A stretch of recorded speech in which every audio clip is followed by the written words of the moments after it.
नमस्कार शेतकरी मित्रांनो, स्वागत आहे तुमचं पुन्हा एकदा आपल्या कृषीराज या यूट्यूब चॅनलमध्ये, तसेच फेसबुक आणि इंस्टाग्राम पेजमध्ये सुद्धा. तर आज आपण पाहणार आहोत शेवग्याचं जी काही स्टॉपिंग आहे, म्हणजे शेंडा स्टॉप करणे. हे बरेचसे शेतकरी मित्र विचारतात त्याबद्दल कमेंटमध्ये. तर आज आपण त्यांना सांगतो की या ठिकाणी हे तुम्ही शेवग्याचं झाड पाहू शकता. तुम्ही असं उभं राहिल्यानंतर तुमच्या या गुडघ्याच्या आसपास जर हे शेवग्याचं झाड जे काय ते आलं, तर याचा हा जो काही शेंडा आहे तो असा 1 ते 1.5 इंचावर असा स्टॉप करायचा आहे तुम्हाला, म्हणजे हा खोडून टाकायचा आहे. आता हा शेंडा खोडून टाकल्यानंतर याचे जे काही फायदे आहेत, तर ते फायदे तुम्हाला पहिला फायदा म्हणजे जे काही तुमचं शेवग्याचं झाड आहे त्याचं फळ मजबूत व्हायला त्यामध्ये मदत होते.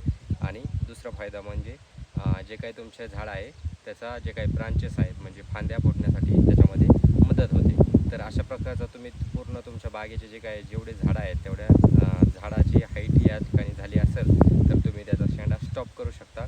आणि जर तुम्हाला खालचे जे काही हे 4-5 पानं आहेत ते जर काढून टाकायचे असतील तर ते पण तुम्ही काढून टाकू शकता. पानं असू द्यात अथवा फांद्या असू द्यात. कारण की खालच्या जे काही ग्राउंड लेवलच्या फांद्या आहेत त्याचा कुठलाही फायदा आपल्याला होत नाही. कारण की पुढे चालून जे काही शेंगा लागतात तर त्या खाली जमिनीवरती हे होतात, त्यामुळे त्या खालच्या फांद्या पण आपल्याला काढून टाकाव्या लागतात. तर तुमच्या प्लॉटमध्ये झाडं जे काय त्याची हाईट कमी जास्त असेल तरी पण तुम्ही तुमचे जे काही कमी हाईटचे झाडं आहेत ते या हाईटच्या प्रमाणे झाले तर त्याचा शेंडा जो काय तो